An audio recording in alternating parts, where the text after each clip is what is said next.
Hello everyone, I'm Coyote Jack, and yes, I'm starting with this. It's relevant for what you are going to see, considering we have seen a lot of articles claiming that video games are dying, they are blackpilling that, oh, the industry is gonna die. So you are referring to the failing legacy one? Fine by me. So yes, I chose this Karen because I saw someone else using it for this article, and it's relevant here. So you're seeing this posted by Eurogamer from someone that looks like your average Redditor.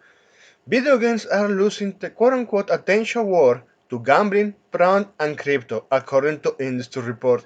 Now, that Karen Bunny suite was absolutely relevant for this article because we have seen how this gay urinal is, how these AAA developers insult people that wants to have more of the other stuff by calling it it's prom. You're not going to consume prom here. You watch a prom site.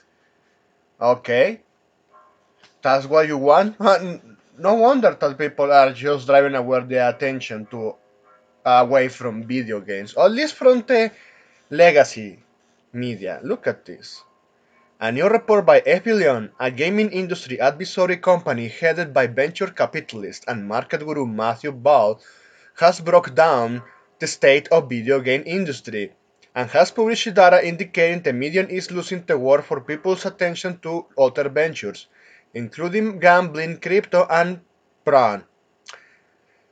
The report, a lengthy 164-page presentation which you can and should not fuck up with this statement. So, yes, if we click on this and wait for it to open, in my fucking internet works. So, yeah, 164 pages. So, a presentation and the industry content, the reference into those games. So, yeah, we have seen Special 33 has seen success. Arc Riders, Silksong. Split Fiction, I don't know. Dispatch, I heard yes. Kingdom Gate, Deliver Far 2, yeah, but because of the backstabbing. Yeah, they are not going to talk about this. Where Winds Meet, yeah, that Chinese game found success, but yeah, I really dislike how they went with the body type A, body type B. So the other ones, honestly, I haven't heard, and I was not interested, but you see, among all of these presentations, they're talking about the shortcomings of this. But it's hilarious when the more you see from this is just basically, yeah, all the mistakes that we have pointed out many times, but looks like someone took the effort into making this presentation to just stretch the length of what we already have said. They doubled that on greediness. They doubled down on the customer not owning their video games. They doubled down on wokeness, DEI. They doubled down on censorship and giving us less content for more money. They can go fuck themselves.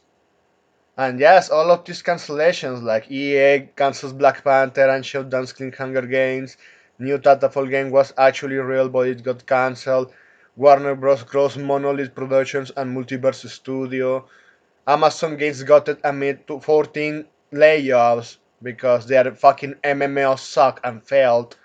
Sony News Live Service ambitions take another blow as Fair Games creative director list and all the conquers that coming. I cannot wait. I want to see that company burn. Netflix too. NetEase closed a fifth of Western Studio because NetEase at least were the ones that say, okay, we are looking at, yeah, it was a mistake investing in all of these Western studios that have a lot of baggage. Let's close them down and focus on our stuff. We already have learned that what customers even in the West want. But those other Western corporations that we dunk on them many times, they are not committed to do that anymore. They can't go back. Anyway, so among all of this, Let's read at least the most summarized part. So, dedicates a whole section called "Video Games Are Losing the Attention War in the Major Market Aid." To the topic, it starts by comparing pre and post pandemic consumer spendings from 8 major video games markets: the USA, Japan, South Korea, UK, Germany, France, Canada, and Italy. Prior to the pandemic, these countries made up over 60% of total spending of video games. Post pandemic, almost all of these regions have seen a drop in gaming population. Well, because people were forced to go shut down themselves by the governments. That was a terrible mistake and brought a lot of consequences.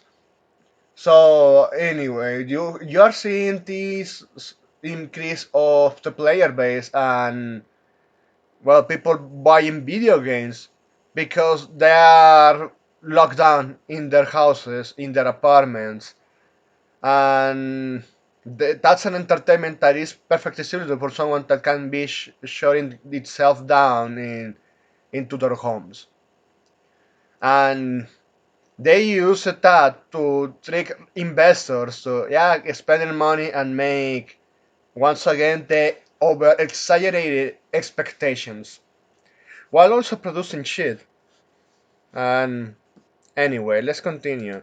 In the US, 2.5 out of 4 points worth of players stopped playing video games. The Canadian Trade Association found in its latest poll that roughly 1 in 6 players prior to the pandemic have stopped playing.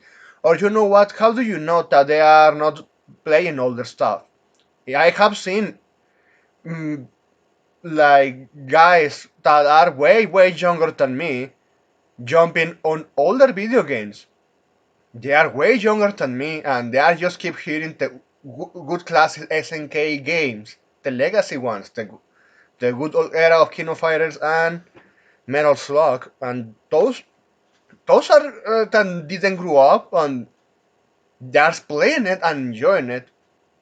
How do you explain that? How simple? It's simply the ones that stopped playing. Even some of them say they either walk away, they're playing older stuff, or they found other alternatives that studio don't want to come because gacha games those are seeing the ones receiving the money. So look at this. So this decreases in participation has resulted the report posits in a drop in spending. In the US, PC and console spend is down 8% since 2020 and 2021. Well, to a certain degree, yes. Console, we already stated that is because they are just failing, they are dying. Except for Nintendo, but I hope that time comes soon. PC, there was an article where the Steam player base is just replaying older video games, and also we have covered how older video games that used to deliver good stuff are receiving attention and money. But yeah, for new stuff, if it's from the same corporations that went to shit, yeah, no wonder what is happening.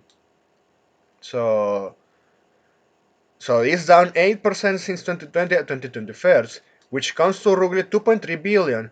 Mobile gaming's US annual growth in terms of spending has largely flattened since 2025, but is still above 12% compared to 2020 and now beats out console spend.